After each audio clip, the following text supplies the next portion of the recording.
महाराजांचा असून मराठी भाषिक भक्त समाजास सहज समजावे म्हणून हिंदी भाषेतून मराठी भाषेत रूपांतरित करण्यात आलेला आहे.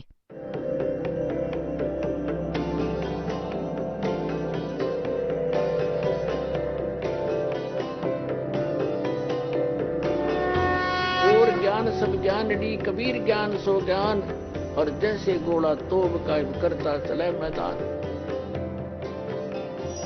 जगद्गुरु तत्वदर्शी संत रामपालजी महाराजांचे अमृत वचन सर्व पवित्र धर्मांच्या व पवित्र शास्त्रांच्या आधारावर. हे पहा, श्री विष्णू पुराण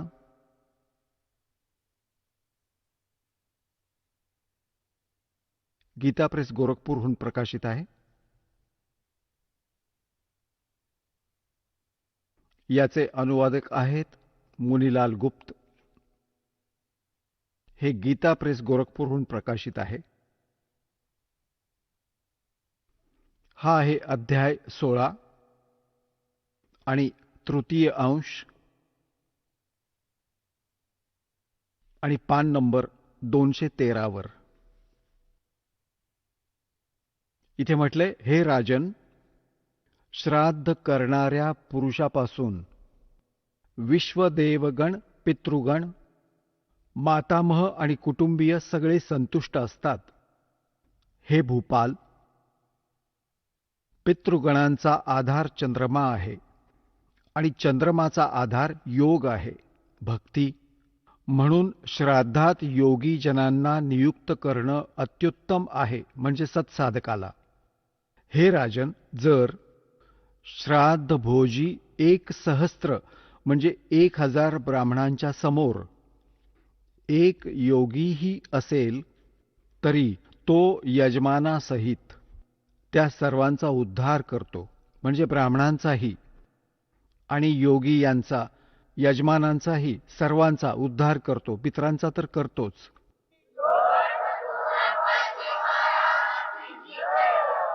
आता पुण्यात्म्यांनो, इथे आपण सगळे योगी आहात. जो भक्त इथे दान करतो तो आपल्याला भोजन करवत आहे, तर आपल्या पितरांचा तर उद्धारच होईल, यावर विश्वास ठेवा. हा इतका उत्तम मार्ग आहे जे आमच्या प्राणात, जे सत्य आहे ते तर यांनी ग्रहण केलंच नाही, यांनी असत्य ग्रहण केलं. आता पुण्यात्म्यांनो, जसं वेद आपण रुची ऋषींच्या कथेत पाहिलं मार्कंडेय पुराणात, की वेदामध्ये याला अविद्या म्हटलं आहे, या कर्मकांडाला. आणि पितरही मानतात, कारण ते ब्राह्मण होते, ऋषी होते. आणि ते असं म्हणतायत, आमची दुर्गती होईल तू जर श्राद्ध नाही घातलंस तर. आता जसं एक श्रद्धाळू म्हणतो की जसे आमचे पिताजी दिसायला लागतात आणि म्हणतात की बेटा श्राद्ध कर, आणि का नाही करणार, आम्ही करावंच लागेल. ही काय गोष्ट झाली? आता पुण्यात्म्यांनो, त्याची पद्धत आहे. जसं कुणाचा बालक आणि विहिरीत पडला,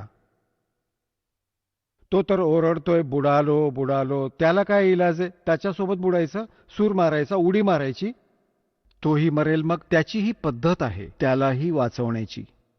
आधी एक रस्सी बांधा, वर चांगली मजबूत, तिला खाली सोडा, त्यावरून खाली उतरा आणि त्याला उचलून आणा.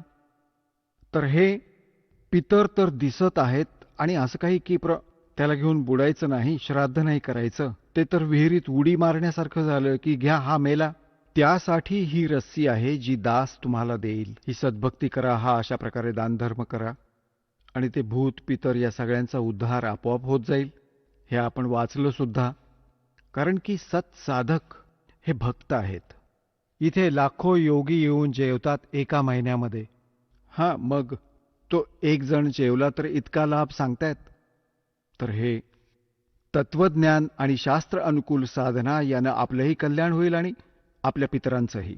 आता जसं आपण आत्ता ऐकलं की वेदामध्ये याला मूर्खांची साधना म्हटलंय, जे अगदी बरोबर आहे. तर वेद काय आहेत? ते परमात्म्याचं विधान आहे, ते परमात्म्याचा आदेश आहेत. आणि जे आपल्या पुराणात जे लिहिलं आहे ते पितरांचं वा ब्रह्माजींचा, किंवा ती मदालसा किंवा ती कोण होती पहा, आणि तिचंच म्हणणं खरं मानून सगळेजण कर्म करायला लागले. आणि हा कुणा अन्य ऋषींचा दिलेला आदेश आहे, याचं पालन आपण नाही करायचं. जसं एकदा एका व्यक्तीची मैत्री एका पोलिसाशी होती, ठाणेदाराशी, SHOशी. आणि त्या व्यक्तीचा जो साथी होता शेजारी, त्याला खूप दुःखी करायचा. त्याने आपल्या मित्राला, ठाणेदाराला म्हटलं की ठाणेदार दादा, असा असा माझा एक शेजारी आहे, शेजारच्याच घरात राहतो, खूप परेशान करतो, सगळं काही सांगितलंय, पंचायत पण केली आहे, पण नाही ऐकत, काय करू? आता ठाणेदार म्हणाले की मार काठी त्याच्या डोक्यात, मी बघतो. ठाणेदाराच्या आदेशाला मानून त्याची आज्ञा पाळली. त्यानं असा विचार केला की आता हा काय ते सांभाळून घेईल. त्यानं आपल्या शेजाऱ्याशी त्यानं भांडण केलं, हाणामारी झाली, त्याच्या डोक्यात काठी बसली, मेला तो शेजारी. आता तो SHO तिथला प्रभारी होता, तो त्याला घेऊन आला पकडून, तुरुंगात टाकलं आणि त्याला मृत्यूदंड मिळाला. आता राजाचं विधान होतं की कुणाच्या डोक्यात लाठी बसून मेला तर त्याची शिक्षा होती मृत्यू. आता ते विधान तोडलं त्या व्यक्तीने. आपला मित्र एका अधिकाऱ्याच्या आज्ञेचं पालन केलं, ज्यामुळे राजाचं विधान तुटलं आणि तो दंडित झाला. अशाच प्रकारे पुराणात जे आदेश लिहिले आहेत, आदेश आहेत, ते ठाणेदाराचे समजा या पुराणात, आणि वेदात संविधान समजा भगवानाचं संविधान असं तोडलं असल्या ठाणेदाराच्या सांगण्यावरून, पुराणात किंवा या नकली धर्मगुरूंच्या सांगण्यावरून, या शास्त्रविरुद्ध साधना सांगणाऱ्या आचार्यांच्या, शंकराचार्यांच्या आदेशांवरून आपण जर क्रिया केल्या तर आपण दंडितच होऊ, आपण पितरच होऊ, म्हणजे मरणाची शिक्षा मरणाचीच मिळेल. तर अशी चूक तर आपण नाही करायची बाबा, आणि करूही नका. एक जीवित उदाहरण दास आपल्याला देत आहे. माझे पूज्य गुरुदेवजी ब्राह्मण वर्णात जन्मले होते. हरियाणामधील जिल्हा भिवानी चरखी दादरीजवळ एक पैतावास गाव आहे, बडा पैतावास. त्या ठिकाणी तिथे ते राहत होते. शेतकऱ्याचं काम करायचे, वर्ण ब्राह्मण. पुण्यात्म्यांनो, ब्राह्मण काही जाती विशेष नाही. दास खूप वेळा सांगतो की बघा, ब्राह्मण चिडेल, पण ब्राह्मणांच्या विषयी सांगतो नाही. आणि शेतामध्ये जे माझे गुरुदेव होते, ब्राह्मण वर्णात जन्म होता त्यांचा, शेतामध्ये गायी चारत होते आपल्या शेतात. त्याच्याजवळ आधी जंगल खूप असायचं, वने खूप होती. एके दिवशी त्यांची भेट आमच्या दादा गुरुजींबरोबर झाली, म्हणजे एका संतांशी. तर त्यांनी प्रेरणा घेऊन घरातून पलायन करायचं ठरवलं आणि गुरुदेवांचा पत्ता विचारला. सर्व ज्ञानाने परिचित होऊन ते शेतात संध्याकाळच्या वेळेला गायी चारत होते. आणखीही काही साथी गोपाळ होते. तर त्यांना हे म्हणाले की मी फ्रेश होऊन येतो, मला वेळ लागला तर तुम्ही पशूंना घेऊन जा, मी नंतर येईन. ते जंगलात गेले, घनदाट. ते सर्व गुराखी गायी घेऊन गावात परतले. आता संध्याकाळी बराच वेळ झाला आणि ते आले नाहीत. त्यांचं बालपणीचं नाव, गावातलं नाव हरिद्वारी होतं, पंडित हरिद्वारी. मग त्यांनी आपलं नाव बदललं होतं, कुठं कोणी ओळखू नये म्हणून. घरातून निघून आले होते ते. तर त्यांनी काय केलं, आपले जे कपडे घातले होते ते त्यांनी काढले. 2 जोड घेऊन गेले होते घरातून ते कपड्यांचे. एक जोड वेगळा होता, कोणाला दाखवला नाही. जे कपडे घातले होते ते त्यांनी फाडून टाकले. आणि कुणा हिंस्त्र पशूने, कुठला पशु खाल्ला होता, मृग किंवा काहीतरी, सिंहाने, ते त्यांनी दिवसा पाहिलं होतं. त्याच्यावरती कपडे टाकले आणि निघून गेले. रातोरात हरिद्वारला पोचले. आता त्या घरातल्यांनी वाट पाहिली तास 2 तास. मग त्या गुराख्यांना विचारलं की हरिद्वारी नाही आला. त्यांनी सांगितलं, तो म्हणाला होता की मी फ्रेश होऊन येतो, तुम्ही निघा. त्या मुलांना बरोबर घेऊन गेले. विचारलं कुठून प्रवेश केला होता, कुठे गेला होता. जाऊन तर तेव्हा काही टॉर्च वगैरे नव्हते. मग लालटेन दीपक हातात घेऊन ते निघाले. म्हणाले, अरे हे तर पोराला खाल्लंय याने. अरे रे, कुठल्या हिंस्त्रक पशूने खाल्लं रे याला, मेला मेला. अंधार झाला, रडू लागले धाय मोकलून. अंधार झाला होता, ती हाडं जी होती पशूंची आणि कपडे एकत्र केले. रात्रीच अग्नी दिला. हा तर मेला. मग त्याचं 13वं सुरू झालं. आधी तर येत्या महिन्याला कर्मकांड करायचे ते आणि मग नंतर दर महिन्याला विधी करायचे. आता ते ब्राह्मण वेगळे आहेत जे कर्मकांड करतात. तर ते सगळं काम केलं, वर्षश्राद्धही करून टाकलं आणि मग सुरू झाले श्राद्ध. हा तर बेअौलाद मेला, निसंतान मेला आहे आणि याची चांगली सेवा करायला हवी, नाहीतर तुम्ही त्याचा हक्क खाताय. जमीन होती याच्या नावावर आणि ते बनतायत भक्त, संत बनले, जगाचा उद्धार करत होते. एकदा जेव्हा माझे पूज्य गुरुदेवजी 105-6 वर्षांचे झाले, सतलोक जाण्याची तयारी झाली. तलवंडी भाई, फिरोजपूर जिल्हा पंजाबमध्ये त्यांचा आश्रम. एक यात खन्नामध्ये एक होता, एक मोगामध्ये एक होता, एक नजमगड इथं आश्रम होता. तर तलवंडी भाई इथं ते जास्त राहायचे. तर तिथून दासला त्यांनी आदेश दिलेला होता नाम देण्याचा. त्यांच्या उपस्थितीत बहुसंख्य शिष्य दासांचे झाले होते. 2 मुलांची सेवा त्यांच्या चरणी होती, त्यांना सेवेत ठेवलेलं होतं. तर त्यांचा संदेश आला की गुरुजी इथं पैतावासला आले आहेत. तर दास देखील 3-4 भक्तांना घेऊन पोचला गाडीने तिथं. तिथं पाहिलं गुरुजी बसलेले, प्रणाम केला. मग त्यांच्या एक वहिनी होत्या, त्या 92 वर्षांच्या होत्या, 92 इयर्स ओल्ड होत्या. त्यांच्याशी बातचीत झाली. आम्ही त्यांना विचारलं की माताजी, जेव्हा आमचे गुरुदेव इथून निघून गेले तेव्हा काय वाटलं तुम्हाला? त्या म्हणू लागल्या की मी असं ऐकलं होतं की यांचा मृत्यू झालाय. मला म्हणे एक दीर होता आणि त्याला असं जंगलात कुण्या एका पशूने खाल्लं होतं, हिंस्त्र पशूने, आणि मी आले तेव्हापासून यांची श्राद्ध करत होते आणि 70 श्राद्ध मी स्वतःच्या हातानं घातली यांची. आणि कधी काही घरात उलटं सुलटं विपरीत घडलं, नुकसान झालं, पशु गेले, पीक गेले, आम्ही आमच्या गुरुजी ब्राह्मणांकडे जायचो, त्यांची ती जन्मपत्रिका वगैरे वाचायचो. ते असं म्हणायचे की तुमचा हरिद्वारी निसंतान मेला आहे आणि तो तुम्हाला लाभत नाही, तुमची हानी करतो. त्याचे 5ही कपडे शिवा, त्याची ती श्राद्ध नीट पद्धतीने घाला, अमुक तमुक करा.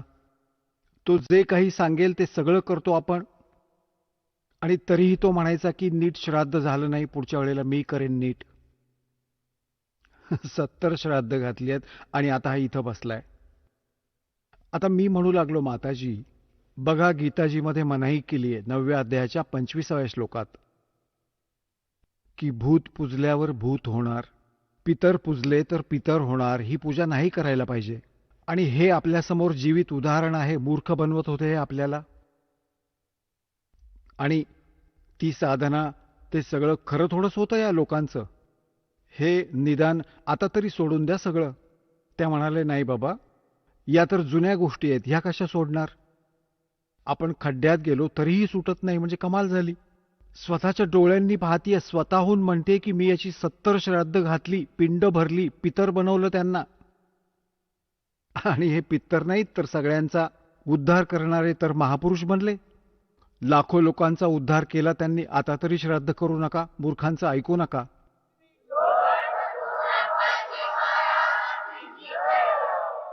तर पुण्यात्म्यांनो, परमात्मा म्हणायचे, पर भी लेन जात है दुनिया, हमरा ज्ञान किने न सुनिया. ते तिथे धक्के खायला जातात ना तीर्थांवरनी, आणखी कुठं कुठं. आमचं ज्ञान कुणी ऐकलंच नाही. आता पुण्यात्म्यांनो, ही तीर्थ कशी बनली? आता जसं अमरनाथ धाम आहे, हे ते कसं बनलं? पार्वती मातेला भगवान शंकरजींनी त्या स्थानावर एका वठलेल्या वृक्षाखाली एकांत स्थान पाहून हा मंत्र दिला होता, पहिला मंत्र जो दास आपल्याला देत आहे. याला मोक्ष मंत्र म्हणतात. हा जितका मोक्ष देऊ शकतो, तर पार्वतीजींना जिथं तो उपदेश मिळाला, प्राप्त झाला, शंकर भगवानजींनी त्यांना तो मंत्र दिला, हा अमर मंत्र. तर तिच्यासाठी, त्या पार्वती मातेसाठी ते स्थान अमरधाम आहे, तुमच्या माझ्यासाठी नाही. आता जसं आता जसं आणि हे अमरधाम कसं, जसं की ज्यांना बरवालामध्ये हा मंत्र मिळाला त्यांच्यासाठी बरवाला हे अमरधाम, आणि इथे बरवालामध्ये हा दास नसेल आणि इथं कुणीच नसेल, रिकामा पडलेला असेल हा आश्रम. आता जसं कोणी क्रोंथा आश्रमामध्ये नाम घेतलं होतं तर त्यांच्यासाठी क्रोंथा आहे आश्रम, अमरधाम, अमरनाथ. आता तिथं कुणीही नाही, हा दास इथं बसलाय, तर क्रोंथावरती माथा टेकून काही फायदा नाही. किंवा या दासाची वचनं इथं ऐकाल, सत्संग ऐकाल, आशीर्वाद मिळवाल तर इथेच लाभ होईल. ते तर अमरधाम जे आहे ते एक आदरणीय स्मारक तर आहेच की या ठिकाणी अशी घटना घडली होती. परंतु आपल्याला तिथं जाऊन काहीच फायदा होणार नाही. आपल्याला तर असाच संत शोधावा लागेल ज्याच्यापाशी तो अमर मंत्र आहे, आणि तो अमर मंत्र भले आपल्याला बरवालाच्या गल्लीत भेटेल दास, आणि तिथंच उपदेश मिळाला तर तेच तुमच्यासाठी अमरधाम आहे. त्या मंत्राने मोक्ष मिळेल, स्थानापासून नव्हे. आता पुण्यात्म्यांनो, तीर्थ कशी बनली यात बरेचसे प्रमाण आहेत की एक ऋषी होता, त्याने तिथं बसून साधना केली आणि त्याने मोक्ष प्राप्त केला. आता पुण्यात्म्यांनो, जसं एक खलबत्ता असतो सामुग्री कुटण्याचा, औषधे कुटायचा, लोखंडाचा, पितळेचा, 1-1.5 फुटाचा आणि 2-1 फुटाचा, 1-1.5 फुटाचा, 1 फुटाचा उंच, 9 इंच रुंद असतो.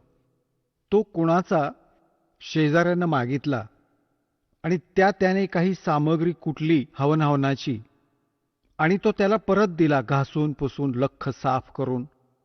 त्यांना परत दिला ज्यांचा होता. त्यांना रात्रीच्या वेळी जेव्हा झोपू लागले तेव्हा सुगंध येऊ लागला. त्यांनी पाहिलं हा सुगंध कुठून येतोय. पाहता पाहता बघितलं, हा तर या खलबत्त्यातून येत आहे. त्यांनी पाहिलं हा खलबत्ता तर हा शेजारी घेऊन गेला होता, यात त्यानं काही सामुग्री कुठली असावी.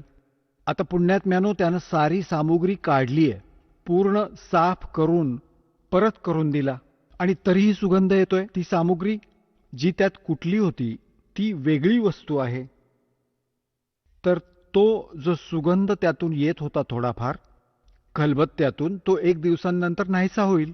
आता हे तीर्थ एक खलबत्ता समजा, आणि जशी त्या ऋषींनी त्यात सामुग्री कुटली, म्हणजे ती साधना तिथे बसून केली, ती सारी कमाई घेऊन तो त्या धामाला गेला जिथं त्याला ती साधना करून पोचायचं होतं. ते तीर्थ तर एक खलबत्ता आहे. पुढे 1-2 महिने, 1-2 वर्ष त्यातून सुगंध येत राहील, कारण तिथे संतांनी साधना केली आहे, काही काळ मदत लाभेल. पण ते सामुग्रीवालं काम नाही होऊ शकत. आता जसं त्यात इतकी सामुग्री कुटावी लागेल, त्यातून रोज सुगंध यावा यासाठी, म्हणजे सत्साधना आपण कुठेही बसून करू शकता, जशी त्या ऋषींनी केली. आपण आपल्या घरात केली तर ते तीर्थ आपलं घर आहे, कुठलंही स्थान नव्हे जिथं कुणी भलत्यानंच साधना केलीये. तिथे बघायला जाऊन आपल्याला काय फायदा मिळणार. जसं हा दास आधी नगरानगरातून सत्संग करू लागला, तर जिथं कुणी सत्संग ऐकला, उपदेश घेतला, आणि तिथं आम्ही चूल पेटवून खीर बनवत होतो, हलवा बनवत होतो, भाजी बनवत होतो, आणि तिथून आम्ही दुसऱ्या शहरात गेलो, आणि मग कोणी व्यक्ती हे सांगायला कोणाला बरोबर घेऊन जायचा आणि म्हणायचा, पहा इथे रामपाल महाराजांचा सत्संग झाला होता, इथे खीर बनवली होती, इथे हलवा बनवला होता, इथे बसून खाल्लं होतं. आता आहेत कुठे रामपाल तिथे, आणि ना तिथे खीर ना हलवा. ती तर रिकामी चूल दाखवायची आहे. हलवा रामपाल जिथे असतील तिथेच मिळणार बाबा. अशा प्रकारे सगळीकडे ही तीर्थ आणि धाम, तर हा सतलोक आश्रम आपल्यासाठी त्या सगळ्या तीर्थ आणि धामांचं काम करील. इथं या आणि स्वतःचं कल्याण करा. बोलो सतगुरुदेव.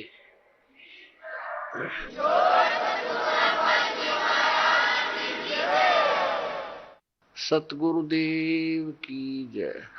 बंदी छोड़ कबीर परमेश्वर जी की जय. बंदी छोड़ गरीबदास जी महाराज जी की जय. स्वामी रामदेवानंद जी गुरु महाराज जी की जय.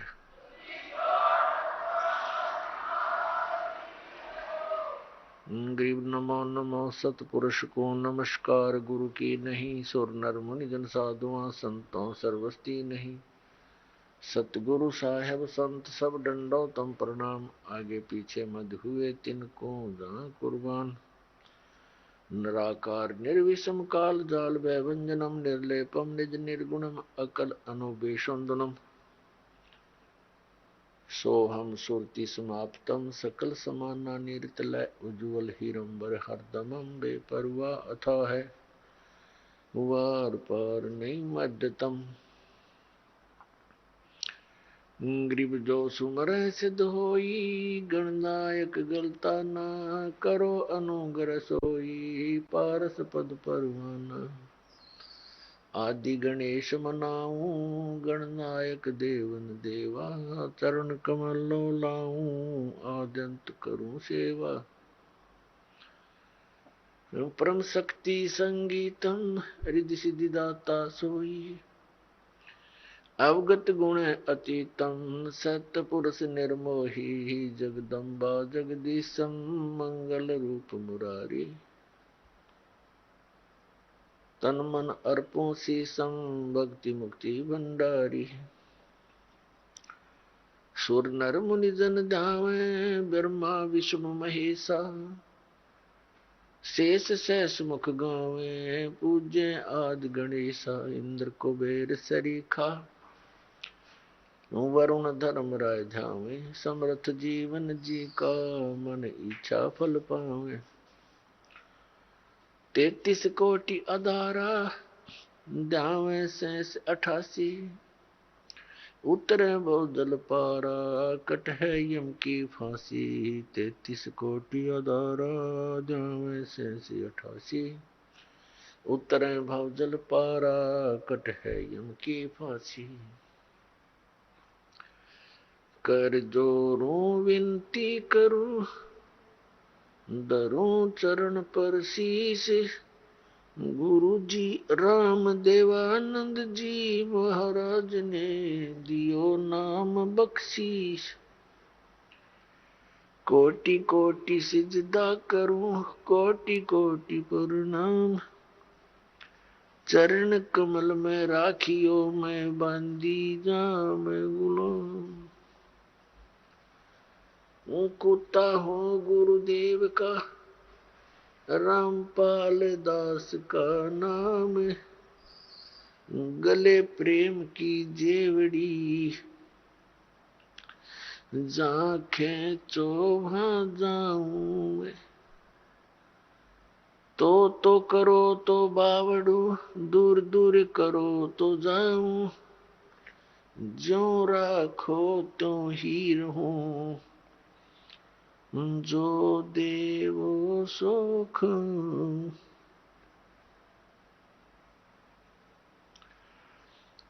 जय इब के सतगुरु मिले सब दुख आखों रोए चरणों ऊपर शीश धरूं कहूं जो कहनी हो कबीर साईं मिलेंगे पूछेंगे कुशलात आदि अंत की सब कहूं अपने दिल की बात गुरु जी तुम ना भूलियो चाहे लाख लोग मिल जाई हमसे तुमको बहुत हैं तुम जैसे हमको नहीं तुमरे विसारे क्या बने मैं किसकी शरण में जाऊं शिव ब्रंच मुनि नारदा तिनके हृदय ना समाऊं अब गुण किए तो बहुत किए करत न मानी हार बावे बंदा बख्श दियो बावे गर्दन उतार अब गुण मेरे बाप जी बख्शो गरीब निवाज जो मैं पूत कुपूत हूँ बोहर पिता को लाज मैं अपराधी जन्म का नक से बरे विकार तुम दाता दुख भंजना, मेरी करो संबर। सूरत करो मम साइया, हम हैं भव जल माही। आप ही बह जावांगे जो तुम न पकड़ोगे बाह। हे बंदी छोड़ दयाल जी, तुम तक हमारी दौड़े। जैसे कागज हज का अब सूजत और न ठोरे। परमपिता परमात्मा, पूर्ण ब्रह्म, परमक्षर ब्रह्म कबीर परमेश्वर जी आहेत. हे सर्व अनंत ब्रह्मांडांचे उत्पादक आहेत. हे सर्वांचे सृजनहार आहेत. परमात्म्याच्या शोधात आत्मा त्याच दिवसापासून निघाला ज्या दिवशी तो या काळाच्या जाळ्यात अडकला होता. कारण की जे सुख या आत्म्याला सतलोकामध्ये होते, इथे या काळाच्या लोकाच्या कुठल्याच कोपऱ्यात नाहीये. त्या सुखाचा शोध घेता घेता हा महास्वर्गात देखील पोहोचला, ज्याला इथला सर्वात सुप्रीम म्हणजे सर्वश्रेष्ठ सुखमय स्थळ सांगतात. तिथेही ते सुख नाहीये. तिथेही अशीच आग लागलेली आहे जशी या पृथ्वीवर आहे. तिथेही तेच प्राणी आहेत जे इथे सुकर्म करून, चांगली भक्ती करून या काळाच्या योग्यतेची आणि तिथे पोचले. तिथे त्यांना चांगली पोस्ट मिळाली. देव शरीर प्राप्त झालं, तिथलं जे सुंदर शरीर आहे. आणि जो इथे रागद्वेष, हा कामक्रोध, मोह, लोभ, अहंकार हे सारे विद्यमान आहेत, खचाखच भरलेले आहेत वरच्या लोकात राहणाऱ्या प्राण्यांमध्ये. तर तिथेही हे असाच आपला टाइम पास करत मग नरकात पाठवले जातात. नरकाचा काळ पूर्ण करून मग हे 84 लाख योन्यांमध्ये भटकत राहतात. पुण्यात्म्यांनो, परमात्मा प्राप्त करण्याची जी साधने आहेत ती भिन्न भिन्न नाही आहेत. एकच मंत्र आहे, एकच विधी आहे. म्हणजे एक सारख्याच त्या सर्व क्रिया आहेत. आणि आपण परमात्म्याच्या प्राप्तीसाठी प्रयत्न करत करत आपल्या जीव पात्रतेच्या विचाराने आणि अन्य लोकवेदांच्या आधारे महापुरुषांना भेटतो. कारण की हे विशेष करून हिंदू धर्मांच्या प्राण्यांमध्ये, पुण्यात्म्यांमध्ये एक विशेष आस्था आहे परमात्म्याची. आणि त्यांना इतके ज्ञान आहे सद्ग्रंथांच्या आधारे की गुरुविना मोक्ष नाही मिळत. हा तर प्रत्येक हिंदू धर्माच्या पुण्यात्म्याचा, मग तो कोणी भक्ती करतो किंवा नाही करत, तर तोही हे जरूर अवश्य म्हणतो की गुरुविना मोक्ष नाही. तर अशी व्यवस्था अन्य कोणत्याही धर्मात राहिली नाही. जशी शीख धर्मामध्ये गुरु परंपरा होती, पण नंतर ते केवळ गुरु ग्रंथ साहेब यांनाच गुरु मानून आपली अध्यात्म क्रिया करू लागले. परंतु वक्त गुरुचं असणं अनिवार्य आहे. जसे हे पवित्र ग्रंथ गुरुग्रंथ साहेब, पवित्र श्रीमद भगवत गीता, पवित्र वेद, पवित्र पुराण हे तर एक आदरणीय सद्ग्रंथ आहेत. महापुरुषांची माहिती आहे, भगवंताविषयी लिहिले आहे यात. हे तर असं समजा की आपली औषधांचे पुस्तक आहे.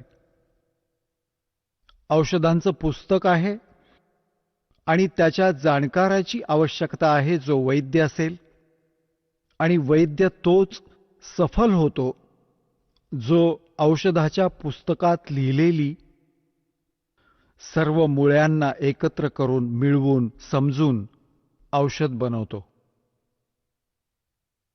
त्यामुळे वक्त गुरुची आवश्यकता आहे. तर पुण्यात्म्यांनो, या धारणेच्या अनुसार या आवश्यकतेच्या पूर्तीसाठी हे प्राणी गुरूंकडे जाऊ लागले. आता श्रद्धाळूंना कोणतं ज्ञान नसतं, कारण तो तर जिज्ञासू असतो.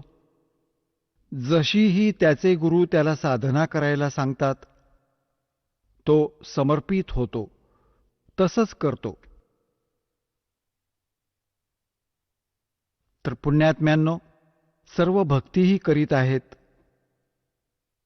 आणि दुष्कर्मे जशीच्या तशी वाढत आहेत. काम, क्रोध, लोभ, मोह, अहंकार कोणामध्येही कमी नाहीयेत. याचं कारण काय आहे? की पूर्ण संत न मिळाल्याने तर कधीही ही शांती या समाजात, या लोकात नाही मिळू शकत. 600 वर्षांपूर्वी परमात्मा आले होते, स्वतः एका संताची भूमिका करून निघून गेले आणि त्याचबरोबर एका विणकराचं कामही करीत होते, हे प्रमाणित करण्यासाठी की तोच परमात्मा प्राप्तीसाठी. कारण तेव्हा गैरसमज पसरला होता की ब्राह्मण वर्गच भक्तीचा अधिकारी आहे.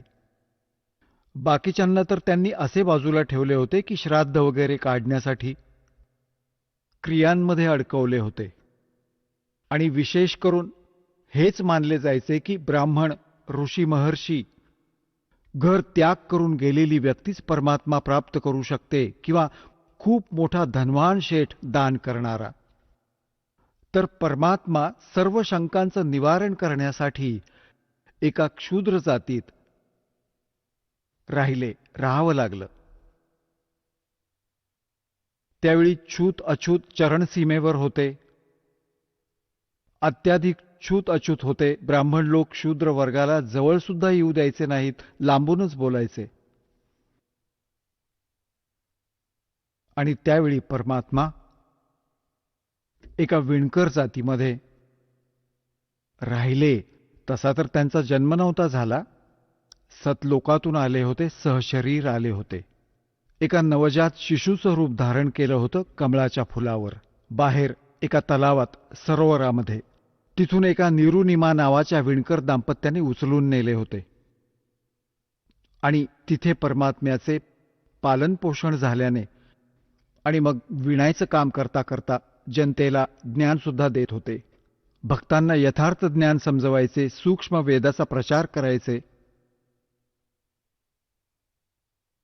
ते हेच आपल्याला सिद्ध करायला आले होते, एक उदाहरण द्यायला आले होते की परमात्मा प्राप्तीसाठी जात आणि धर्म आणि कर्म म्हणजे जसे कोणी जास्त मोठा शेठ म्हणजे धन अधिक किंवा कमी, हे यासाठी काही महत्वाचं नव्हतं. गुरु पूर्ण असावा आणि शिष्य शूरवीर असावा, सुरमा.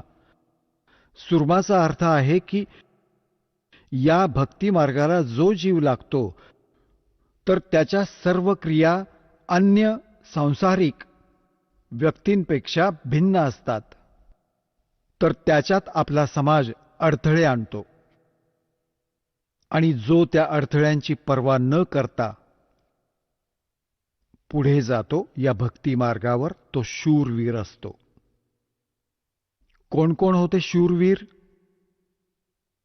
जे आपल्याला बरेच, ज्यांचे ज्ञान सुप्रसिद्ध आहे. ध्रुव होते शूरवीर, प्रल्हाद होते शूरवीर.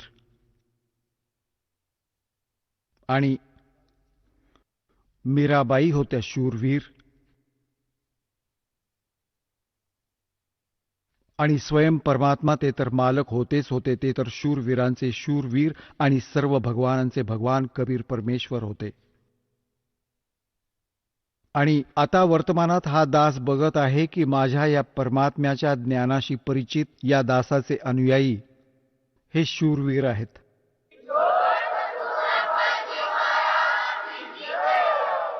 कारण की क्रोधाकांडाच्या दरम्यान या दासाला एवढं बदनाम केलं होतं खोटं, आणि एवढा त्रास दिला गेला परमात्म्याच्या लेकरांना, पण हे शूरवीर होते, ना कोणाशी भांडले ना घाबरले. संतांचा हाच एक नियम असतो, लढायचंही नाही आणि घाबरायचंही नाही, तर परमात्मा साथ देतो. आज आपण सफल झालो. पूर्ण विश्वामध्ये हे ज्ञान पोहोचेल. परमात्म्याची साथ आपल्यासोबत राहिली आणि राहील, कारण हे काम त्याच परमात्म्याने सुरू करवले आहे ना. आमचा हा काही खानदानी पेशा, दादा परदादा आई वडिलांनी कधी हे काम केलेलं नाही. दासाला ही चाकरी दिली तर दासाचा त्या दिवसापासून हा दृढ निश्चय झाला होता की शिर जावो वा धड जावो, परमात्म्याच्या चरणी हे शिर गेले तर सफल झालो.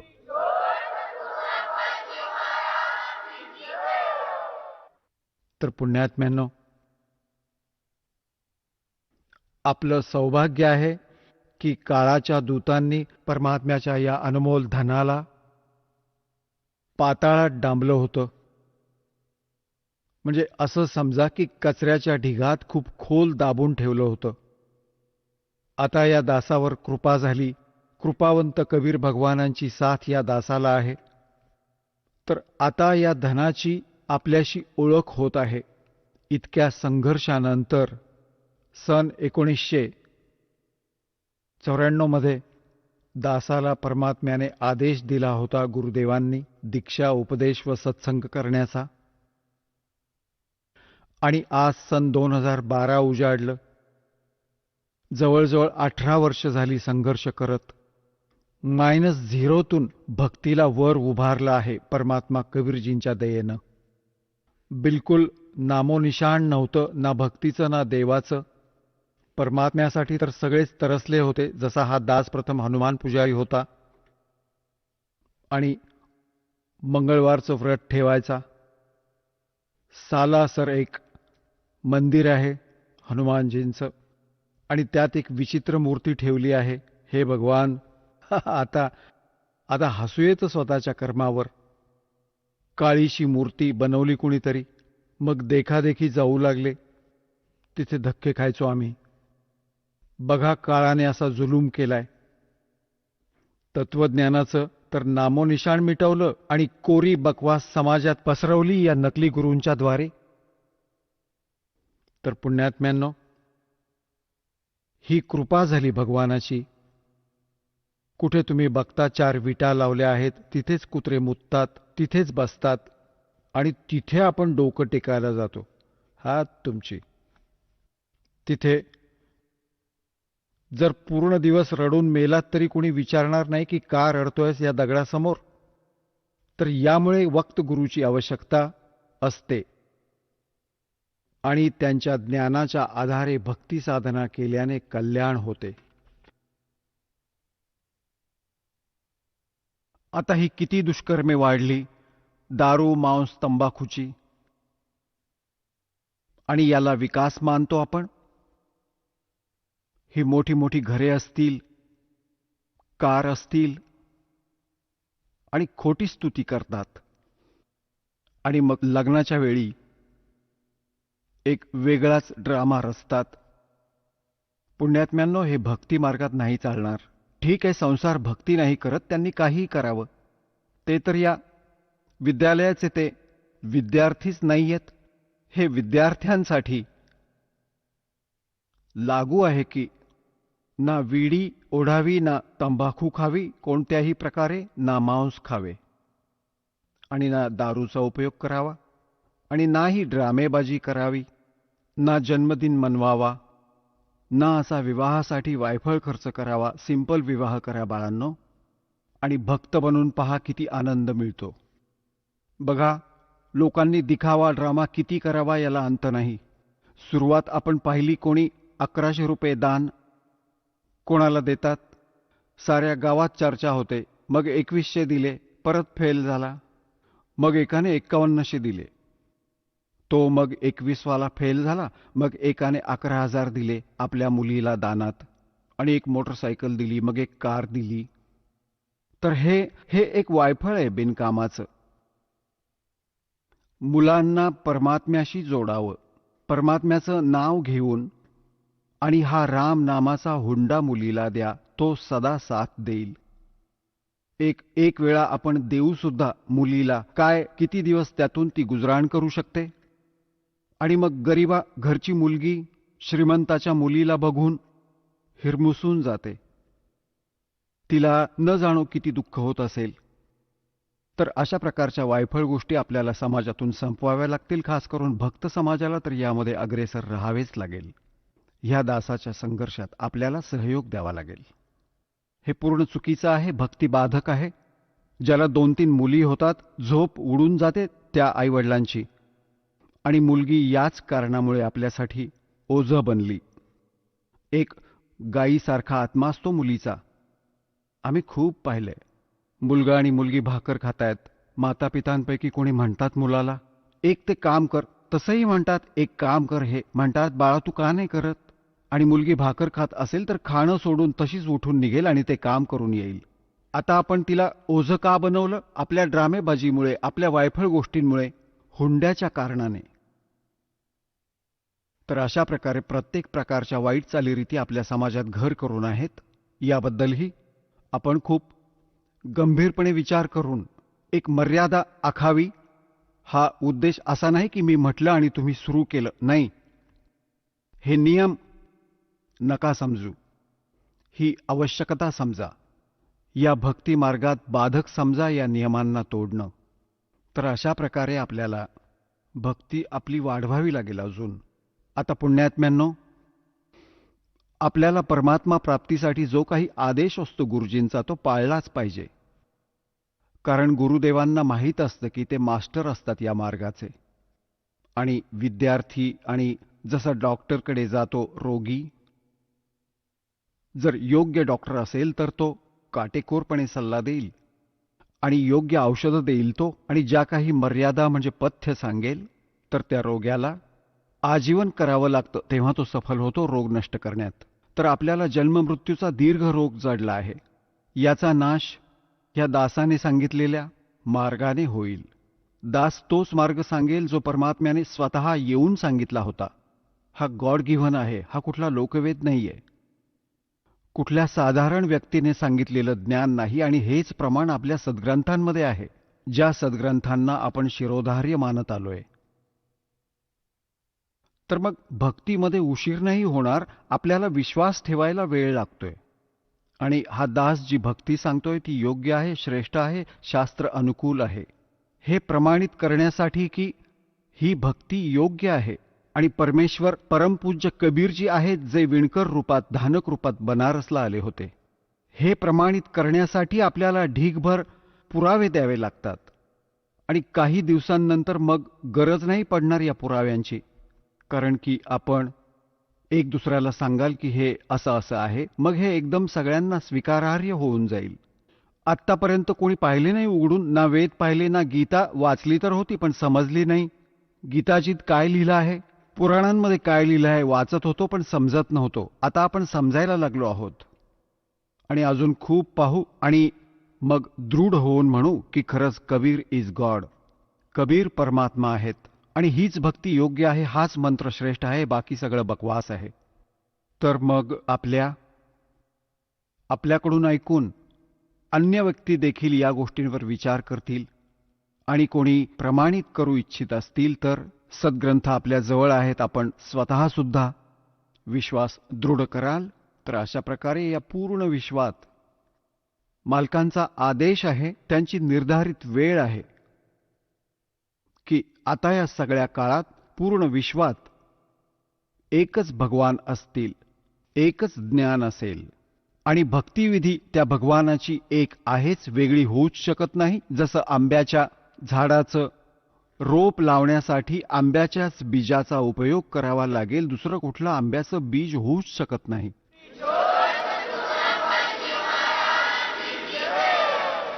चला आता आपण त्या श्रद्धाळूंचे अनुभव जाणून घेऊयात, ज्यांनी जगद्गुरू तत्वदर्शी संत रामपालजी महाराजांकडून दीक्षा प्राप्त केलेली आहे, तसेच त्यांच्याद्वारा सांगितलेल्या भक्ती मार्गावर चालत आहेत. नमस्कार. नमस्कार जी. आपलं नाव? माझं नाव योगेश प्रल्हाद थानवे. आपण कुठून आलात? मी पांडुर्णा बुद्रुक, तालुका घटंजी, जिल्हा यवतमाळ, महाराष्ट्रामधून आलेलो. आपला व्यवसाय काय आहे? माझा व्यवसाय शेती हा प्रमुख व्यवसाय आहे आणि त्याला जॉईंट दुग्ध व्यवसाय आहे आणि कॉन्फेक्शनरी आहे. संत रामपालजी महाराजांची गुरुदीक्षा आपण कधी घेतली? मी संत रामपालजी महाराजाची 2003 सालला घेतलेली आहे. संत रामपालजी महाराजांची गुरुदीक्षा घेण्या अगोदर आपण व आपला परिवार कोणती भक्ती साधना करत होतात? संत रामपालजी महाराजाची दीक्षा घेण्याच्या पूर्वी आमचे परिवार आणि आम्ही गणेशजी, दुर्गादी, शंकरजी आणि जे फुपगावचे जे अमरावती जिल्ह्यामधले संत आहे जे सुरेश महाराज, तर त्यांचे जे आहे आमचे वर्षातून 2दा ते यायचे आणि त्यांचा 3 दिवस कार्यक्रम चालायचा. त्यांच्यामध्ये भजनं व्हायचे, जेवणाचा कार्यक्रम व्हायचा आणि त्यांचे जे प्रत्येक वर्षामधून असे 2दा कार्यक्रम यायचे. तर तो कार्यक्रम पूर्ण करण्यासाठी जसं आमची आई जे आहे ते खूप म्हणजे असे आध्यात्मिकमध्ये होती का त्यांना म्हणजे पूजा हे पाहिजे नव्हतं. पण आता मला तर तेवढं काही याच्यामध्ये हे नव्हतं, परंतु आई म्हणते तर त्यांच्यामध्ये सहकार्य करणं हे मुलाचं कर्तव्य असते, असं मी करत होतो. एवढं म्हणजे त्यांचे जे कार्यक्रम असतात त्यावेळेस कुठल्या वर्षी उत्पादन व्हायचं नाही, शेतीमध्ये व्यवसायामध्ये फुल बरकत नव्हती. त्यावेळेस जे बैल असतात जे आपण शेतीमध्ये काम करतो ते बैलाचे विक्री करून सुद्धा आम्ही ते सुरेश महाराजाचे कार्यक्रम करत आलेलो आहोत. परंतु त्याच्यामुळे आम्हाला सुख किंवा समाधान किंवा आर्थिक लाभ कुठल्याही प्रकारचा झालेला नाही. असे आम्ही पहिले भक्ती करत होतो. सर, जसं तुम्ही सांगत आहात की तुम्ही पूर्वीपासूनच भक्ती मार्गात होतात, आपला परिवार एक भक्ती मार्गात होतात आणि सुरेशजी महाराज यांच्याकडनं आपण नामदीक्षा किंवा गुरुमंत्र घेतला होता आणि त्यांच्या म्हणण्यानुसार आपण भक्ती साधना करत होतात. मला असं विचारायचं आहे की हे जे महाराज होते यांनी आपल्याला कुठली भक्ती विधी सांगितली होती? नाही, ते महाराज जे अवलिया संत होते ते कुठल्या प्रकारची भक्ती सांगत नव्हते. ते अवलिया स्वरूपाचे होते. ते फक्त आशीर्वाद आणि अशी धारणा होती की यांची भक्ती केल्यानं आपल्या घरामध्ये, संसारामध्ये, शरीरामध्ये सुख, शांती आणि आर्थिक लाभ होतो, अशी एक धारणा होती. बाकी गुरुमंत्र वगैरे ते काही देत नव्हते. सर, जसं तुम्ही सांगत आहात की तुम्ही सुरेशजी महाराज यांची सेवा करत होते आणि जी आपल्याला प्रवचने करत होते किंवा त्यांचा जो कार्यक्रम आपण मनोभावी पार पाडत होते त्यासाठी आपण पैशांची जुगाड करत होते. एका वेळेस तर आपण आपले जे गुरुढोरं होते ते सुद्धा आपण विकले आणि त्यांची सेवा पूर्ण केली. तर मला असं विचारायचं आहे की संत रामपालजी महाराजांचं ज्ञान आपल्याला कसं कळालं आणि आपण संत रामपालजी महाराजांच्या ज्ञानात कसे आलात? संत रामपालजी महाराजाच्या शहरामध्ये यायची एक गोष्ट आहे का आमचे जे नाशिकला जावई राहतात ते पहिलेपासून अध्यात्म याच्यामध्ये होते. तर त्यांनी जे संत रामपालजी महाराजाचे जे काही पुस्तक आहे ज्ञानगंगा नावाचे ते पुस्तक आणि गहरी नजर गीता हे यांचं वाचन केलं होतं आणि संत रामपालजी महाराज नाशिक इथे येणार होते हे कळलं. तर त्यांनी फोन केला का बा तू जे आहे तू ताबडतोब संत रामपालजी महाराज येणार आहे आणि तू येऊन जा, कुठल्याही प्रकारचा वेळ न लावता, विलंब न करता. तर मी आणि माझी पत्नी हे दोघंही जण आम्ही पहिले चालले गेलो. ते गेल्याच्या नंतर जे आहे तिथं संत रामपालजी महाराज डोंगरे वस्तीमध्ये आले आणि आल्याच्या नंतर ते तत्पूर्वी तर आम्हाला त्यांनी परिभाषा प्रभूच्या 100 कॅसेटा होत्या ते टी व्हीवर दाखवत गेले का पहा हे ज्ञान आहे. पण ते तर ज्ञान माझ्या काही तेवढं म्हणजे डोक्यात बसलं नाही. परंतु आता ते संत येणार आहे आणि आपल्या घरचे जे व्यक्ती ज्येष्ठ आहे जावई आहे ते आपल्याला काहीतरी आपल्या भल्याचं सांगणार आहे. तर मग ते आल्याच्या नंतर मी गुरुदीक्षा घेतली संत रामपालजी महाराजाकडून 2003 मध्ये. सर, जसं की तुम्ही सांगत आहात की आपले जे जावई आहेत ते नाशिकला वास्तव्यात आहे आता, तर त्यांनी सर्वप्रथम संत रामपालजी महाराजांची नामदीक्षा घेतली आणि त्यांनी ते ज्ञान ऐकलं आणि आपल्याला पण संत रामपालजी महाराजांची नामदीक्षा घ्यावी म्हणून त्यांनी आपल्याला रिक्वेस्ट केली. त्या रिक्वेस्टच्या अनुसारे आपण नाशिकला गेलात आणि संत रामपालजी महाराजांची नामदीक्षा घेतली. जेव्हा आपण संत रामपालजी महाराजांची नामदीक्षा घेतली त्यानंतर आपल्याला व आपल्या परिवाराला काय काय लाभ प्राप्त झालेत? सर जी नामदीक्षा म्हणजे गुरुदीक्षा घेतल्याच्या नंतर त्या नामदीक्षाच्या साहित्यामध्ये सामग्रीमध्ये एक छोटीशी पुस्तक होती, ते ब्रह्मगायत्री नावाने. त्यामध्ये लिहिलं होतं का आपण जर हे दररोज जर केलं तर आपल्याला आर्थिक लाभ मिळेल. तर मी जे आहे पहिलेपासून आर्थिक लाभामध्ये इतकं म्हणजे हे झालेलं होतं का माझ्याकडे 27 एकर जमीन होती. ती जे आहे म्हणजे 100 रुपये लावायचे आणि 60 रुपये जे आहे भेटायचे. म्हणजे 100 लावून म्हणजे जवळपास त्या शेतीमध्ये घाटा यायचा. तर तो पूर्ण करण्यासाठी आणि मग घेतलेले जे कर्ज आहे ते परत द्यायचं. तर मग शेती 3 एकर 4 एकर विकायची आणि ते लोकांचे जे पैसे आहे किंवा बँकेचे पैसे आहे ते परत करायचे. असं करता करता घाट्यामध्ये चालवत होतो आणि घाट्यामध्ये चालता जाता माझ्याकडे 27 एकरपैकी केवळ 8 एकर जमीन शिल्लक राहिली होती. आणि 8 एकर जमिनीवर इतकं काही कर्ज होतं, बँकेचं कर्ज, खाजगी कर्ज, गावठी कर्ज. आणि एकच गुण होता का आपल्याला सत्यतेचं, ज्याचं घेतलं त्याचं दिलं पाहिजे. परंतु मग ते काय झालं, गुरुदीक्षा संत रामपालजी महाराजाची घेतली आणि घेतल्याच्या नंतर त्या पुस्तकावर लिहिलं होतं ब्रह्म गायत्री जाप मंत्राच्या याच्यावर का भाई आप नित्यनेम करने से, हिंदीमध्ये होतं ते, नित्यनेम करने से आपको आर्थिक लाभ होगा. ते मला इतकं म्हणजे आवडलं का मला ते आर्थिक लाभच पाहिजे होता. मला भक्तीविषयी तर तेवढं काही माहीत नव्हतं, परंतु मला आर्थिक लाभ कुठून भेटतो हेच मी शोधत होतो आणि नेमकंच मला ते लागलं. तर मी एक संत रामपालजी महाराजाला चॅलेंज केल्यासारखे केलं का खरोखर जर हे संत आहे, जर यांच्या मंत्रजापामध्ये, याच्या भक्तीमध्ये इतकी जर पॉवर आहे आणि हे सांगतात का आर्थिक लाभ हो जाएगा, तर म्हटलं काही नाही, येणारा हंगाम जो आहे, सीझन जे आहे 6 महिन्यानंतर आपण बघूया. जे त्यांचे जे नियम दिलेले होते त्या नियमामध्ये राहून मी 6 महिने मी आणि माझ्या पत्नीनं भक्ती केली आणि खरोखरच येत्या 6 महिन्यामध्ये मला 3 असे लाभ झाले का मी सांगू शकत नाही. का म्हणजे असं मला म्हणजे आश्चर्यचकित झालो का आत्तापर्यंत आपण घाट्यामध्ये लॉसमध्ये चालवत होतो आणि ते येत्या 6 महिन्यामध्ये इतकं झाले का 3. मग माझा विश्वास जो आहे तो दृढ झाला संत रामपालजी महाराजाच्या भक्तीवर. आणि मग भक्ती तर मला काही माहिती नव्हती.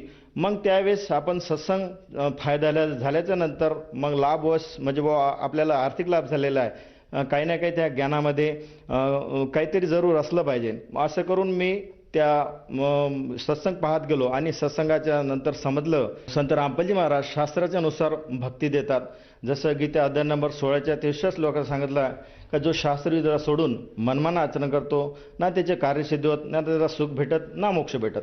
मग असं वाटलं, मग हे करता करता मग अशी जे आहे तर भक्ती जे आहे तशा प्रकारे मग दृढ झाली. मग घरचे जे परिवारातले जे सदस्य होते, आई आहे, वडील आहे, 2 भाऊ आहे आणि भावाच्या 2 पत्न्या आहे आणि मुलं पण, त्यांचे पण माझे पण, सर्वांना मग नामदीक्षा देण्यात झाली आणि तिथून आम्हाला चांगली भक्ती म्हणजे आमची सुरुवात झाली.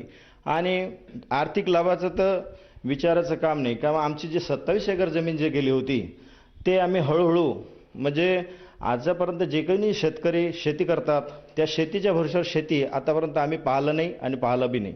आणि आम्ही मग तेच जमीन जे 14,000 रुपये एकरने विकली, ते 1,20,000 परत घेतली 4 एकर. आणि याच्या पहिले जे 6,500 रुपये एकरने विकली होती सुरुवातीच्या काळात, ते सुद्धा आम्ही 3 एकर परत ते घेतली.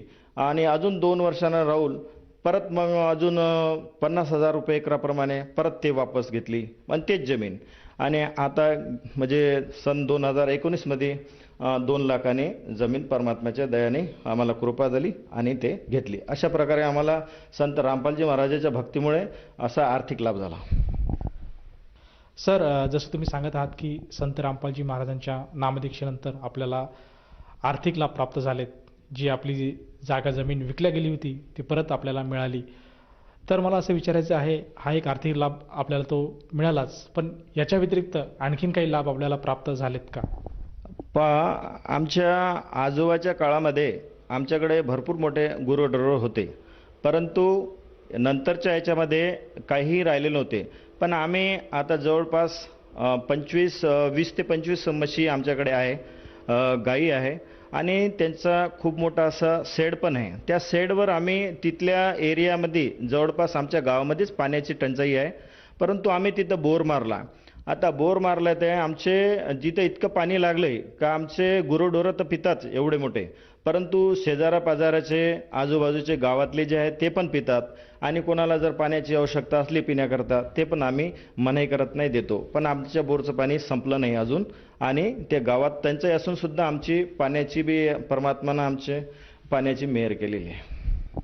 सर, जसं तुम्ही सांगत आहात की संत रामपालजी महाराजांच्या शरणात आल्यानंतर आपल्याला बरेचसे लाभ प्राप्त झालेत, तर ह्या अनुषंगाने जो आपला मित्रपरिवार आहे किंवा जे आपले आप्तेष्ट आहे, जे आपले नातेवाईक आहेत, तसेच जो श्रोतावर्ग आज आपल्याला टीव्हीच्या माध्यमातून बघत आहेत, त्यांना आपण काय संदेश द्याल? त्यांना संदेश काय विनंती करावं का बाबा कुठल्याही प्रकारे जे आता मी योगेश प्रल्हाद थानवे सांगत आहो, तर मला काही सांगण्याचं किंवा मोठं हे काही घ्यायचं स्वाभिमान नाही आहे, परंतु माझी इच्छा आहे का बाबा मी जे काही लाभ प्राप्त केलेला आहे, जे मला जे काही अनुभव आलेले आहे, हे पण तुम्ही थोडेसे तपासून पाहिले पाहिजे. जसं गावामध्ये एखादे औषधीचं किंवा औषधीचं समजा कंपनीवाले येतात, ते सांगतात का बा माझी औषध जे आहे हे इतक्या प्रकारची आहे, असरदारक आहे.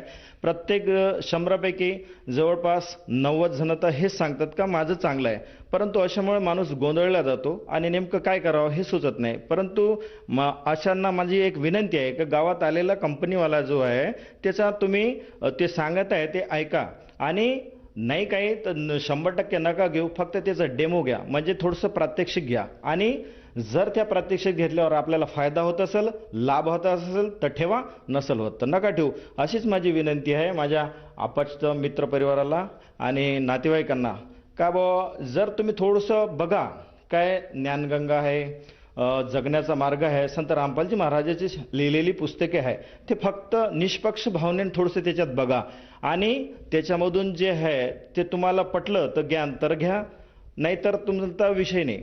तर अशी मला भक्त समाजाला विनंती आहे. सर, जर कोणी साधकाला किंवा भक्ताला संत रामपालजी महाराजांची गुरुदीक्षा घ्यावयाची असेल, तर तो साधक संत रामपालजी महाराजांची गुरुदीक्षा कशी घेऊ शकेल? आता अनन्य चॅनलवर जे संत रामपालजी महाराजांचे सत्संग चालू आहे त्याच्यावर नंबर फ्लॅश होत असतात आश्रमचे, तर ते जिथं आपण ज्या एरियात राहतात तिथले जवळचं नामदीक्षा केंद्राचा तुम्हाला नंबर भेटून जाईल आणि तिथून तुम्ही नामदीक्षा घेऊ शकता. सर, जर कोणी साधक ही नामदीक्षा घेऊ इच्छित असेल आणि त्याने या फोन नंबरवर संपर्क साधून तिथला पत्ता पण मिळवला असेल, तर त्या साधकाला तिथे गेल्यानंतर किती पैसे मोजावे लागेल ही नामदीक्षा घेण्यासाठी? सर, नामदीक्षा घेण्यासाठी कुठलाही शुल्क आकारल्या जात नाही आणि कुठलेही पैसे घेतल्या जात नाही. ते शुल्क म्हणजे नामदीक्षा जे आहे फ्री, म्हणजे कुठलेही पैसे नाही, फ्री आहे. धन्यवाद. नमस्कार जी.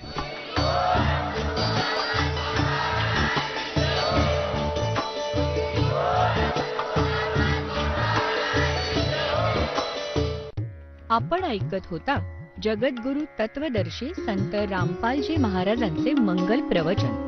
निःशुल्क नामदीक्षा प्राप्त करण्यासाठी आणि अधिक माहितीसाठी संपर्क करा 7030303951 7030303952.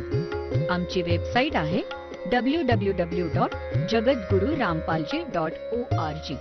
सर्व पवित्र धर्मांच्या व पवित्र शास्त्रांवर आधारित प्रमाणित अनमोल पुस्तक ज्ञानगंगा किंवा जगण्याचा मार्ग यापैकी कोणतेही एक पुस्तक निःशुल्क मागवण्यासाठी आम्हाला आपले पूर्ण नाव, पूर्ण पत्ता, पिनकोड सहित आणि फोन नंबर लिहून 7030303951 7030303952 नंबरवर SMS करू शकता किंवा आम्हाला 7030303950 नंबर